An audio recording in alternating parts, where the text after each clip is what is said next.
नमस्कार. Banking, finance, loan, investment हे सोपं करून सांगणारं मराठी यूट्यूब चॅनल चला पैसा येऊ द्या. यामध्ये तुमचं स्वागत आहे. जे आपला व्हिडिओ पहिल्यांदा बघतायत त्यांच्यासाठी नम्र विनंती, आमच्या चॅनलला सबस्क्राईब करून ठेवा, जेणेकरून तुम्हाला इथून पुढचे सर्व व्हिडिओज बघायला मिळतील. आज आपण एक नवीन टॉपिकवर बोलणार आहोत, गायगोठा अनुदान. ग्रामीण भागामध्ये हा एक महत्त्वाचा पॉइंट आहे, महत्त्वाचा टॉपिक आहे शेतकऱ्यांसाठी. याच्यासाठी सरकार अनुदान देतं. त्यासाठी थोडीशी माहिती आपण घेऊया. एक शॉर्ट माहिती घेऊ आपण याच्यामध्ये. त्यासाठी काय करावं लागतं, तर गोठ्यातील जनावरांची संख्या लक्षात घेऊन शेतकऱ्यांना अनुदानाचे स्वरूप पुढील प्रमाणे आहे.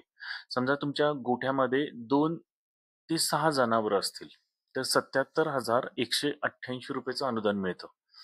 आणि समजा तुमच्याकडे 6 ते 12 जनावरे असतील, तर 1,54,376 रुपयाचं तुम्हाला अनुदान मिळतं.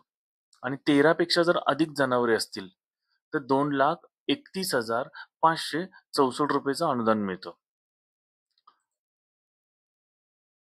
या योजनेचा लाभ घेण्यासाठी सध्या ऑनलाईन अर्ज करण्याची सुविधा उपलब्ध नाही, ऑनलाईन नाहीये.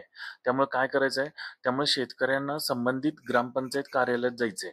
पंचायत समिती कार्यालय किंवा तालुका कृषी अधिकारी कार्यालय किंवा जिल्हा पशुसंवर्धन विभागाच्या माध्यमातून अर्ज करावा लागणार आहे.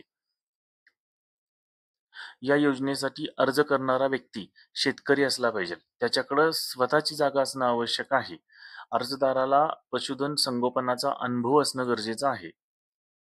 दुसरा मुद्दा आहे, शेतकऱ्यांना अर्ज करताना 7/12 उतारा, आधार कार्ड, बँक पासबुक आणि पशुधन जनावर असल्याचा पुरावा आणि आपल्या जागेच्या मालकीची कागदपत्र आवश्यक आहेत. व्हिडिओ आवडला असेल तर लाईक करा आणि व्हिडिओ ग्रुपमध्ये शेअर करा. नवीन असतील तर सबस्क्राईब करा. धन्यवाद. Thank you.